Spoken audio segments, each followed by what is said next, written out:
आप गरीबों का सेवा करते हैं, लोगों को, असहाय लोगों को आप कपड़ा दान करते हैं, लोगों का विवाह कराते हैं, कब से करा रहे हैं और कैसा आपका ये विचार आया? नमस्कार, मैं हूँ राजकुमार प्रजापति। उत्तर प्रदेश अमेठी ज़िले का मुसाफिर खाने का रहने वाला हूँ और मैं 2011 में छत्तीसगढ़ आ गया, रायपुर राजधानी में। और यहाँ पर मैंने खुद से काम करना शुरू किया। धीरे धीरे मैं काम करते गया तो धीरे धीरे मेरी फिर टीम बढ़ना शुरू हुई। और जब टीम बढ़ना शुरू हुई, मैं बचपन से ही मेरी आदत थी, मेरी शौक़ थी कि मैं समाज सेवा करूं, लेकिन घर की आर्थिक स्थिति उतनी अच्छी नहीं थी। मेरे पिताजी क्योंकि बचपन से ही रिक्शा चलाते हैं, वो बचपन से रिक्शा चलाने के कारण उतनी आय की व्यवस्था नहीं थी कि मैं उतने बड़े लेवल पे काम कर सकूं। फिर मैं जब रायपुर आया, यहाँ मैंने काम करना शुरू किया। धीरे धीरे ये है मेरी पूरी टीम है। ये टीम मैं पूरी अपनी बनाया। इधर ये देखिए, मैं अपने सभी स्टाफ के रहने के लिए रूम भी बना रहा हूँ। अब यहाँ मेरे स्टाफ लोग रहा करेंगे, जो मेरे बेस्ट स्टाफ हैं, जो बढ़िया बेहतर काम करते हैं। और यहीं से मेरी फिर कहानी शुरू हुई। जब इनकम ठीक ठाक होने लगी तो मैंने बोला कि करोड़ों की बिल्डिंग बनाने का कोई फ़ायदा नहीं है, करोड़ों लोगों के दिलों में मैं अपना घर बनाऊँ, ये मेरा उद्देश्य है। क्या काम करते हैं सर आप? मैं काम ये करता हूँ कि लैंडस्केप का काम करता हूँ। मेरे फर्म का नाम है युवराज गार्डन कंपनी। मैं छत्तीसगढ़ में पूरे लैंडस्केप का काम करता हूँ। लैंडस्केप मतलब जैसे बंजर ज़मीनें रहती हैं, सोसाइटी, फार्म हाउस, फैक्ट्री, उसको मैं डेवलप करके ग्रीन हरा भरा करके देने का काम करता हूँ, जिसमें ये हमारी टीम पूरी मदद करती है। और मेरी ये बहुत अच्छी टीम है, दिन नहीं देखेगी, रात नहीं देखेगी, बहुत अच्छी मेहनत करती है। मुझे बहुत ही तरक्की और जो मैं आज डेवलप हुआ हूँ, उसमें मेरी टीम का बहुत ही सहयोग है। और मैंने फिर ये सोचा कि ज़्यादा पैसे कमाऊं या ना कमाऊं वो मायने नहीं रखता, लेकिन अगर एक बार जीवन मिला है तो समाज सेवा कितनी ज़्यादा करूं ये मायने रखता है। तो मैं समाज सेवा के क्षेत्र में बड़े लेवल पे उतरा हूं और समाज सेवा कर रहा हूं और समाज सेवा करते रहूँगा। सर आप दान कर रहे हैं गरीबों को, किसी से पैसा लेके दान करते हैं कि क्या है? नहीं, मेरा एक भी ऐसा कोई रिकॉर्ड नहीं है, ना कोई एक व्यक्ति सबूत के साथ ये प्रमाण कर सकता है कि मैं किसी से चंदा या दान लेके काम करता हूँ। चाहे वो अमेठी क्षेत्र वालों के लिए करूँ, चाहे वो छत्तीसगढ़ वाले क्षेत्र के लिए करूँ, किसी के लिए जो अभी तक काम किया हूँ, 1 रुपये चंदा, 1 रुपये दान नहीं लिया हूँ। मेरी कमाई का जो भी पैसा बचता है उसका 30% मैं खर्च कर देता हूँ। और उस टीम में मेरी टीम भी बहुत आगे है। ये टीम भी मुझे बहुत उत्साहित करती है, मुझे कहती रहती है, हाँ ठीक है भैया आप मदद करो और हम लोग संघर्ष करेंगे, मेहनत करेंगे। और मेरी पूरी टीम मेहनत कर रही है। इनका जितना पेमेंट जिन लोगों का बनता है, सबका पेमेंट देने के बाद, सब खर्च निकालने के बाद जो मेरे हिस्से में पैसा बचता है, उसका 30% मैं हमेशा ऐसे लोगों की मदद करता हूं जो शरीर से असहाय हैं। मैं उन्हीं को गरीब मानता हूं, मैं उनको गरीब नहीं मानता हूं जो मुझसे पैसा लेके अपने घर के लिए बनाने के लिए पैसा मांगे, जो ज़मीन खरीदने के लिए पैसा मांगे, जो गाड़ी खरीदने के लिए पैसा मांगे। मैं ऐसे लोगों को 1 रुपये नहीं देता हूँ। और ऐसे ही लोग मुझसे बहुत जलन भी करते हैं कि राजकुमार प्रजापति कमाता है, लोगों की मदद नहीं करता, घमंडी है। ठीक है, जो जिसको बोलना है, जो जिसको सोचना है सोचे, क्योंकि अपन किसी को सर्टिफिकेट देने के लिए पैदा नहीं हुए हैं। 4 लोग क्या सोचेंगे उससे मुझे कोई मतलब नहीं है, क्योंकि मैं अपनी कमाई का 30% पैसा दान करता हूँ, करता रहूँगा। जब तक जीवित रहूँगा तब तक मैं समाज सेवा को नहीं छोड़ूंगा।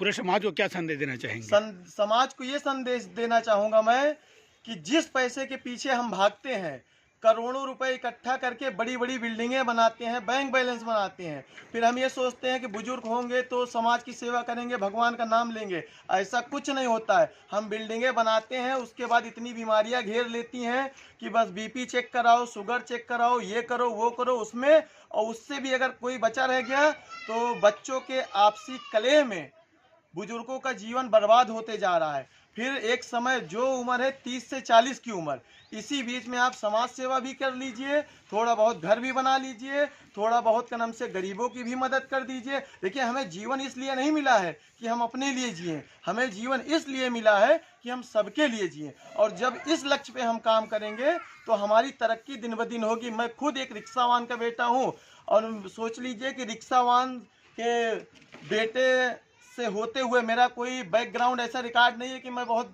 बड़े पिता का बेटा हूँ। मेरे पिताजी रिक्शा चलाते थे और रिक्शा चलाते हैं। अच्छा, ये जो आप ये काम कर रहे हैं वो आपको किस उद्देश्य से कर रहे हैं और कैसे लगता है इस काम को करने से? मैम, मेरा उद्देश्य सिर्फ ये है कि मैं जिस दिन इस दुनिया से विदाई लूँ, उस दिन मेरे लिए करोड़ों की बिल्डिंगें खाली ना रहें, करोड़ों दिलों से ये निकले कि हाँ, कोई था जो चला गया। ये अपनी छाप बना के, ये अपनी छाप छोड़ के जाऊंगा। मतलब मैं इतना काम समाज के लिए कर दूंगा कि बिल्डिंगें मेरी छोटी रहेंगी, लेकिन मेरे कर्म इतने बड़े रहेंगे कि उस कर्म से मेरे बच्चों को जाना जाएगा। मेरा उद्देश्य सिर्फ ये है, क्योंकि मैं देखा हूँ, पढ़ाई कितने भी बड़ी लेवल की कर लिया जाए, कुछ भी कर लिया जाए, अगर आप समाज के बीच में नहीं रह रहे हैं, समाज के लोगों की मदद नहीं कर रहे हैं, गरीबों की मदद नहीं कर रहे हैं, तो मेरे ख्याल से वो जीवन बहुत अच्छा जीवन नहीं है। मेरे ख्याल से ऐसा जीवन व्यर्थ है। अगर हमारे जीवन से, देखिए, अपनी बेटियों की शादी कोई भी बड़े लेवल की कर सकता है, अपना घर बड़े लेवल का बना सकता है, और अपने लिए जायदाद भी कोई इकट्ठा बहुत बड़े, ये कोई बड़ी बात नहीं है, कोई मायने नहीं रखता। जब आप किसी ऐसे व्यक्ति की मदद करें जिसको आप जानते ही नहीं हैं, वो होती है बड़ी बात। और उसी बात को करने में मेरे यहाँ जो सुकून मिलता है, वो सुकून मैंने बैंक में पैसे भी जमा करके देख लिए, नहीं मिला, घर बना के देख लिया, नहीं मिला, जमीन खरीद के देख लिया, नहीं मिला, लेकिन जब मैं लाखों लाख रुपए लोगों पे खर्च कर देता हूँ, जब वहाँ से जो सुकून आता है, तब मेरे यहाँ दिल को छू जाता है।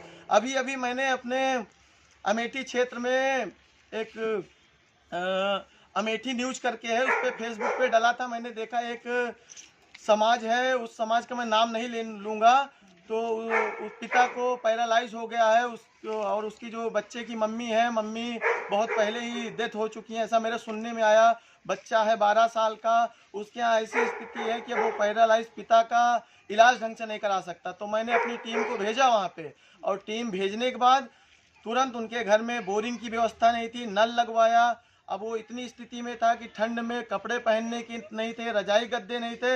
मैंने तुरंत तत्काल रूप से सहायता की, और जब तक उसका बच्चा कमाने लायक नहीं हो जाता, हर महीना 2000 रुपए की खर्चा, राशन की खर्चा, और प्लस उसकी पूरी घर की खर्चा उठाऊंगा, उसकी शिक्षा की खर्चा उठाऊंगा। मैं इतना अमीर तो नहीं हूं कि करोड़ों लोगों की मदद कर सकूं, लेकिन अगर मैं एक लोगों की भी मदद कर दिया, तो मैं अपने आप में इतना मुझे खुशी मिलेगी, और मैं अपने आप को ऐसा सोचूंगा कि मैंने दुनिया का हर वो मुकाम हासिल कर लिया जो मुझे चाहिए था। दौलत मायने नहीं रखती कि कितनी है, आप लोगों के लिए जाते जाते इस दुनिया से क्या करके जाओगे, वो मायने रखिएगा। क्योंकि बच्चों के लिए हम कुछ भी बना दें, वो यही बोलेंगे कि मेरा पिता ये किया होता तो आज मैं यहाँ होता। बच्चे हमारे कभी संतुष्ट नहीं हो सकते हैं, इसलिए बच्चों के संतोषजनक के चक्कर में पागल होना, बीमारियों का घर बना लेना, जायदाद के पीछे भगना, दौलत के पीछे भगना, ये गलत है। उसी दौलत में से अगर समय रहते आप समाज के लिए, गरीबों के लिए कुछ खर्च कर देंगे, तो उसका रिटर्न आपके बच्चों को, आपको जो मिलेगा, वो रिटर्न कोई बैंक नहीं दे सकता है। वो रिटर्न सिर्फ और सिर्फ ईश्वर देगा, और उसका जो रिटर्न मिलता है, उसके बराबर तक का आज तक कोई रिटर्न मिल ही नहीं पाया। बहुत बहुत धन्यवाद। हमारे पास इस समय आप लोग आए और हमारा इंटरव्यू लिए, हमें बहुत खुशी हुई। ये छत्तीसगढ़ वंदनीय न्यूज, खबर से खबर न्यूज, आप लोगों का बहुत बहुत धन्यवाद। और आप लोग एक बहुत ही बेहतरीन इंसान हैं, आपसे मिलके मुझे बहुत खुशी हुई है। और हम सभी लोगों से कहेंगे कि हमारे जितने भी चाहने वाले लोग हैं, जितने भी लोग हैं, इस चैनल को देखा करें, इसमें बहुत ही अच्छा न्यूज आता है। और सब्सक्राइब करें इस चैनल, इनके चैनल को लाइक करें, इनके चैनल को, इनका चैनल बहुत है, हमेशा सच को। अब आप सोचिए, मैं एक मामूली सा आदमी हूँ, मैं क्या है दिखाइए मुझे, मैं एक मामूली सा आदमी हूँ, लेकिन आप लोग ढूंढते हुए मुझे आ गए। तो इसलिए जो सच्चाई को दिखाते हैं, मैं उनको बहुत सपोर्ट करता हूँ। मुझसे किसके पास कितनी दौलत है इससे मतलब नहीं है, क्योंकि मैं ना दौलत के पीछे भाग रहा हूँ। मुझसे मतलब इससे है कि इंसान कितना बेहतरीन है, और मैं जो बेहतरीन इंसान रहता है उसी की मदद करता हूँ, उसी का दोस्त बनता हूँ, और उसी को अपना दोस्त बनाता हूँ। बहुत बहुत हमारी टीम को भी और आप लोगों कैसे को लगा है बहुत बढ़िया लग रहा है। हम लोग भी इसी ग्रुप में जुड़े हुए हैं, हम लोग भी कर रहे हैं काम कंटिन्यू। बहुत अच्छा है, हम लोग आगे बढ़ाते जा रहे हैं अपने काम को, अपनी मेहनत से, अपने लगन से अच्छे से ग्रुप को अपना चला रहे हैं। हमारे पीछे 10 लोग 15 लोग जो भी लगे हैं, उसी में लोगों को सेवा कर रहे हैं, और अपना जो भी है अपना काम धाम सबको मिल रहा है बराबर, और ऐसा कोई दिक्कत नहीं है। सभी लोग आराम से कमा रहे हैं, मस्त हैं, अच्छे से हैं।